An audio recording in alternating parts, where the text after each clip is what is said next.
यीशु के पाक बरकत और जलाली नाम में आप सबों को एवेंजलिस्ट राधिका सिद्दीक मसीह का सलाम।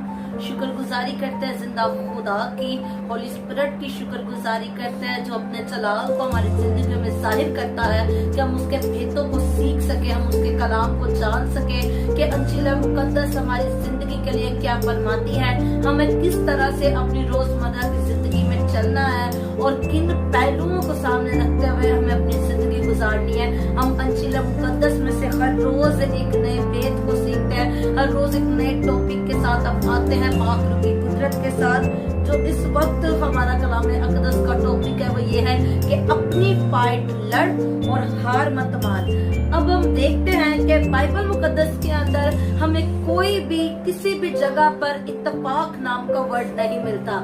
इत्तफाक नाम का लफ्ज ग्रीक लैंग्वेज जो इब्रानी जुबान है उसके अंदर मौजूद ही नहीं है कि इत्तफाक से कुछ हुआ हो। जो भी होता है वो इंसान की सोच या फिर इंसान के किरदार के मुताबिक होता है। कुछ भी इंसान की लाइफ के अंदर इत्तफाक के साथ नहीं होता। तो मेरे अजीजों, हम देखते हैं कि अगर कोई किसी चीज को रिसीव करता है तो वो इत्तफाक के साथ उसको नहीं मिलती। दाऊद इत्तफाक के साथ बादशाह नहीं बना अपनी लाइफ के अंदर। मेरे अजीजों, दाऊद ने अपनी फाइट लड़ी है। दाऊद का एक एंड पॉइंट आया है जो वो बादशाह बना है।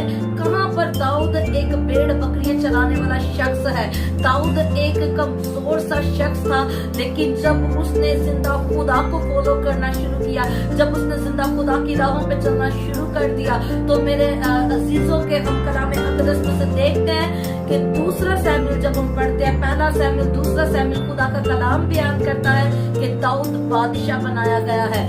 यूसुफ की लाइफ के अंदर इत्तफाक कुछ भी नहीं हुआ, बल्कि उसकी लाइफ के अंदर इतनी ज्यादा प्रॉब्लम्स गुजरी हैं, वो बेशुमार जिंदगी के दुखों में से गुजरा है, लेकिन उसने अपने जिंदा खुदा को नहीं छोड़ा, उसने अपने जिंदा खुदा की राह को नहीं छोड़ा। और जब वो जिंदा खुदा की राह पे चल रहा है, मुसलसल अपनी फाइट लड़ रहा है, तो मेरे अजीजों, यूसुफ अपने इलाका मिस्र का हुक्मरान बना। तो ये छोटी बात नहीं है मेरे अजीजों के, किसी इलाके का हुक्मरान बन जाना एक छोटी सी बात नजर नहीं आती हमें। दाऊद का बादशाह बन जाना छोटी सी बात नहीं है, क्योंकि इत्तफाक के साथ हम देख रहे हैं कि लाइफ के अंदर कुछ भी नहीं होता। तो सुलेमान खुदा का बंदा किस तरह से अपनी जिंदगी के अंदर बरकत को रिसीव करता है, हम कलाम अक़दस में से देखेंगे। मेरे अजीजों, मेरे साथ मिलकर हवाला निकालिए।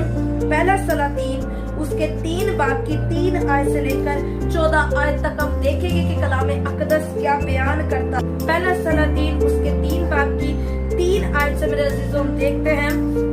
आइए मेरे साथ मिलकर हवाला निकालिएगा। और सुलेमान खुदावन से मोहब्बत रखता और अपने बाप दादा के आइन पर चलता था।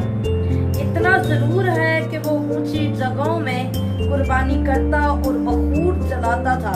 अब हम कलाम अक़दस में से देखते हैं कि सुलेमान जो खुदा का बंदा है, वो जिंदा खुदा के साथ मोहब्बत रखने वाला शख्स है। और 4 आयत बयान करती हैं, और बादशाह जबून को गया ताकि कुर्बानी करे, क्योंकि वो खास ऊंची जगह थी।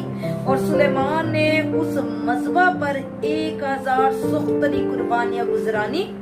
जबून में खुदावंद रात के वक्त सुलेमान को ख्वाब में दिखाई दिया और खुदावंद ने कहा, मांग मैं तुझे क्या दूं। अब मेरे अजीजों, हम देखते हैं कि सुलेमान जब जा रहा है कुर्बानी चढ़ाने के लिए, तो उसने कुर्बानियां चढ़ाई हैं खुदा के मज़बा पे, खुदा की राह पे 1000 कुर्बानियां उसने चढ़ाई है। और जब वो कुर्बानियां चढ़ा रहा है रस्ते ही में, तो हैकल में जाके वो क्या कर सकता था।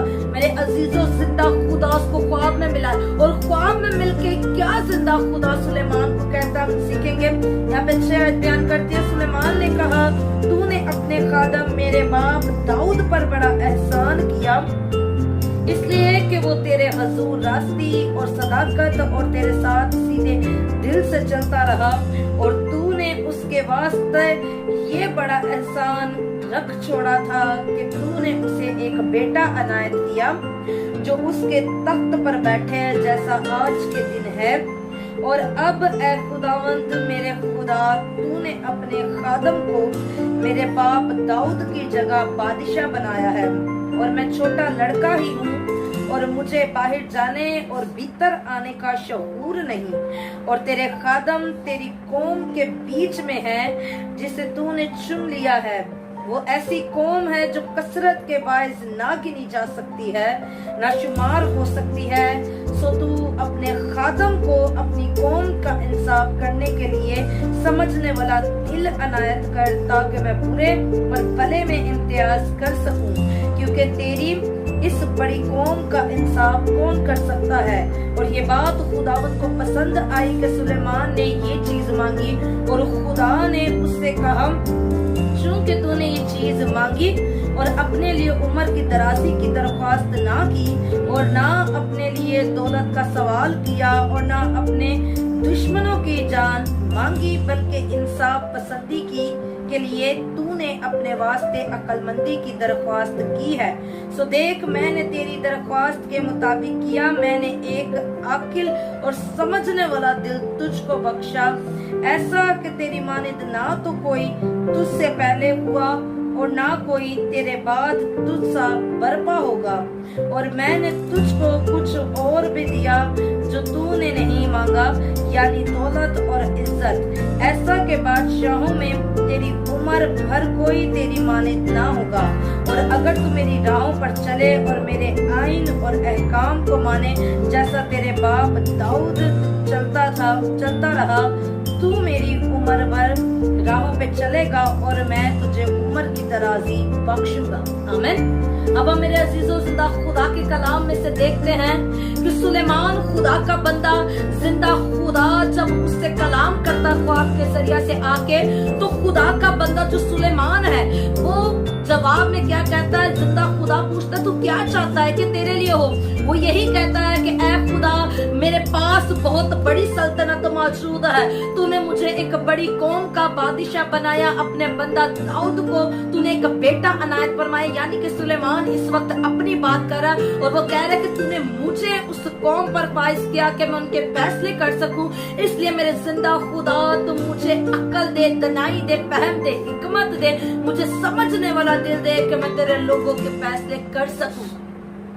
तो मेरे अजीजों, कलाम अक़दस और हिस्ट्री बयान करती है कि सुलेमान खुदा का बंदा, खुदा ने अपने बंदा को इतना ज्यादा ब्लेस किया, इतना ज्यादा बढ़ाया कि आधी सल्तनत का अकेला मालिक था सुलेमान। इतनी बड़ी दुनिया के अंदर सुलेमान को इतना बुलंद रुतबा मिल गया कि आधी सल्तनत का मालिक है। उसने खुदा से कोई दौलत नहीं मांगी, उसने खुदा से इज्जत और शोहरत नहीं मांगी। उसने खुदा से कहा कि मुझे हिकमत दे, दनाई दे, अक्ल दे। और कलाम अक़दस और हिस्ट्री बयान करती है वो जिंदा खुदा की राह में लोगों के फैसले किया करता था और कभी उसका फैसला गलत नहीं ठहरा। क्यों मेरे अजीजों? क्योंकि वो जिंदा खुदा की हिकमत में चलता है, वो जिंदा खुदा के भेदों को फॉलो करता है, वो जिंदा खुदा की राह पे चलने वाला बंदा है। इत्तेफाक के साथ सुलेमान की जिंदगी में हिकमत नहीं उतरी, उसने अपनी फाइट लड़ी है मेरे अजीजों। जब यीशु अल मसीह ने सवाल किया अपने शागिर्दों से कि तुम मुझे क्या कहते हो, तो शागिर्दों में से किसी ने यिर्मयाह कहा, किसी ने यसाया कहा, किसी ने यूहन्ना कहा, लेकिन यीशु मसीह ने पतरस से कहा कि ऐ पतरस, तू मुझे क्या कहता है? तो उसने जवाब में कहा, मैं तुझे उस्ताद कहता हूँ, तू यीशु अल मसीह है, जिंदा खुदा का बेटा। तो यीशु अल मसीह ने कहा, ये बात तूने गोश और बदन के साथ नहीं कही, ये बात तेरे दिल में रूह ने डाली है। रूह कुदस ने तेरे अंदर ये बात बर्पा की है कि तू मुझे जिंदा खुदा का बेटा कहे। तो मेरे अजीजों, यीशु अल मसीह ने पतरस रसूल को कहा कि मैं तुझ पर एक बहुत बड़ी कलीसिया बनाऊंगा, मैं तुझ पर अपने भेद खोलूंगा, मैं एक बड़ी कलीसिया तुझे दूंगा। उस कलीसिया का उस टाइम के अंदर पहले फैसला जो हुआ था, उस कलीसिया का लीडर यहूदा इस्करियोती बनने वाला था, क्योंकि वह बरकत यहूदा के साथ थी। लेकिन अचानक से यहूदा को हटाकर वहां पर फाइज किसको किया गया? पतरस रसूल को। हो सकता है कि आपके ऊपर कोई बहुत बड़ी कॉलिंग का ऐलान हो चुका हो सकता है कि आप किसी चीज के लिए फाइज कर दिए गए हों, आप चुन लिए गए हो किसी चीज के लिए, लेकिन अगर आप अपनी फाइट नहीं लड़ते तो वो आपकी कॉलिंग किसी और पर जा सकती है। यहूदा इस्करियोती की कॉलिंग जो है वो पतरस रसूल के ऊपर ट्रांसफर कर दी गई, क्योंकि यहूदा इस्करियोती ने अपनी फाइट नहीं लड़ी मेरे अजीजों, वो अपनी फाइट में हार चुका है। वो राह पर चलने के बजाय मुनारिफ हो चुका है। उसने अपने दिल के अंदर चोरी को लाया, वो लालच को लेके आया अपने अंदर, और उसने अपने उस्ताद यीशु अल मसीह को चंद सिक्कों के इवज बेच भी डाला, जिसकी वजह से खुदा ने उसके दिल को परखा कि ये मेरी राह पे चलने के काबिल नहीं। तो मेरे अजीजों, मरियम खुदा की बंदी, ऐसे खुदा का फरिश्ता उस पर जाहिर नहीं हो गया, इत्तफाक नहीं हुआ। वो खुदा की राह पे चलती थी। जिंदा खुदा को मानने वाली खुदा की बंदी, अपने आप को खुदा की राहों पर चलाने वाली खुदा की बंदी, जिस पर खुदा का फरिश्ता नाजिल होता है और उस पर सलाम आकर कहता है कि सलाम ए मरियम, तुझ पर फजल हुआ। पौलुस रसूल हम देखते हैं इतने शॉर्ट टाइम के अंदर सबसे ज्यादा नए ऐदनामा के अंदर उसने किताबें दर्ज की हैं। सबसे ज्यादा गैर जुबानों में दुआएं करने वाला पौलुस रसूल है। सबसे ज्यादा बेदारी पैदा करने वाला पौलुस रसूल है। लोगों के दरमियान खुदा के भेदों को लेके जाने वाला पौलुस रसूल है। खुदा के कलाम की मुनादी करने वाला, ढेरों की तादाद में लोगों के दिलों को चेंज करने वाला, लोगों के ज़हनों को चेंज करने वाला कि यीशु अल मसीह जिंदा खुदा का बेटा, इस बात पर ईमान ला और पानी का बपतिस्मा लो, इस बात की मुनादी करने वाला पौलुस रसूल है। इत्तेफाक से नहीं हुआ।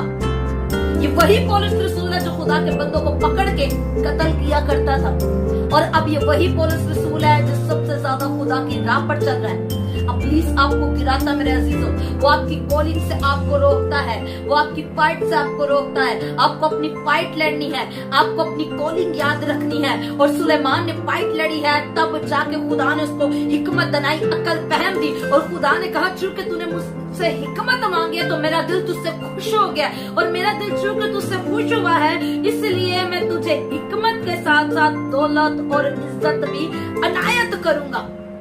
खुदा ने दौलत भी दी अपने बंदा को, खुदा ने इज्जत भी अपने बंदा को दी, और इतना दिया कि उसके पास रखने के लिए जगह नहीं रही। खुदा के बंदा पर अगर आप नजर करें तो सुलेमान ने 1000 कुर्बानियां रस्ते ही में दे दी हैं, और बाकी की जो कुर्बानियां हैकल में जाके वो क्या कर सकता था मेरे अजीजों, जिसमें रस्ते ही में जाते जाते एक हैकल के रस्ते में 1000 कुर्बानियां चढ़ा दी हो, तो हैकल में जाके उसने क्या कुछ नहीं किया होगा मेरे अजीजों। खुदा का बंदा फाइट करता है, और ख्वाब में जब खुदा उससे पूछ रहा है तो क्या चाहता है कि मैं तेरे लिए करूं, तो उसने अपने साफ दिली के साथ जिंदा खुदा के लोगों के फैसले करने के लिए कहा कि मुझे ऐसी हिकमत दे कि मैं जिंदा खुदा के लोगों के फैसले कर सकूं। याकूब ने फाइट की है, तब जाके याकूब को ऐसी बरकत मिली कि जिंदा खुदा ने कहा कि अब से तेरा नाम याकूब नहीं इस्राएल होगा। दुनिया की कौमें तेरे आगे झुकेगी, हर कौम तुझे मुबारक कहेगी, तू आते जाते मुबारक ठहरेगा, और मैं तुझे इतना दूंगा कि तेरे पास रखने के लिए जगह न रहेगी। तो ये ब्लेसिंग ऐसे नहीं आई। जितने भी आप खुदा के बंदों को देखते हैं, प्रॉफिट्स को देखते हैं, नबियों को, पैगंबरों को, रसूलों को मेरे अजीजों देखते हैं, जैसे हम दाऊद को देखते हैं, दाऊद इत्तेफाक के साथ बादशाह नहीं था बना। जैसे हम देखते हैं यूसुफ इत्तेफाक के साथ हुक्मरान नहीं बना। यूसुफ ने अपनी फाइट लड़ी है, दाऊद ने अपनी फाइट लड़ी है, पतरस रसूल ने अपनी फाइट लड़ी है और कलीसिया का लीडर बना है। पौलुस रसूल ने अपनी फाइट लड़ी है और ढेरों लोगों की जिंदगियां उसने जिंदा खुदा की राह की तरफ चलाना शुरू कर दी है। ढेरों लोगों को वो जिंदा खुदा की राह की तरफ लेके आया है। और सोचिए कि जैसे खुदा के बंदों ने दुनिया के अंदर ब्लेसिंग रिसीव की है, तो आसमान पर उनको कितनी ब्लेसिंग मिली होगी। आसमान पर उनके लिए क्या कुछ जिंदा खुदा ने ना किया होगा मेरे अजीजों। तो आज आपने अपने दिलों के अंदर इरादा करना कि हमने अपनी फाइट को लड़ना है, हमने अपनी फाइट लड़नी है, अपनी कुव्वतों को हमने शिकस्त देनी है। हमने एक दूसरे के साथ फाइट नहीं लड़नी, हमने अपनी कुव्वतों के साथ फाइट लड़नी है। और फाइट लड़के अपने लास्ट पॉइंट को लेके आइए अपने अंदर, क्योंकि खुदा ने आपको गुर्बत या तंगदस्तियों के लिए पैदा नहीं किया। आज आपको अपनी लाइफ के लिए कुछ करना है और फिर पाक रूह ऐसी ब्लेसिंग्स आपके लिए जारी करेगा जो आपकी सोच से बाहर हो। शायद इस वक्त आप 0 पॉइंट पर खड़े हो, आपके पास कुछ भी ना हो, लेकिन एक टाइम ऐसा भी आएगा जब आप अपनी फाइट मुसलसल लड़ेंगे और जिंदा खुदा के कलाम पर चलेंगे, जब उसकी आप राहों पर चलेंगे, तो एक टाइम ऐसा मेरे अजीजों आएगा कि वो आपको इतना देगा कि आपके पास रखने के लिए जगह न रहेगी। तो मेरा ईमान है इस कलाम से आपने बहुत सी बरकत को रिसीव किया होगा। God bless you all. Holi spirit आप सबको बरकत दे। आमीन।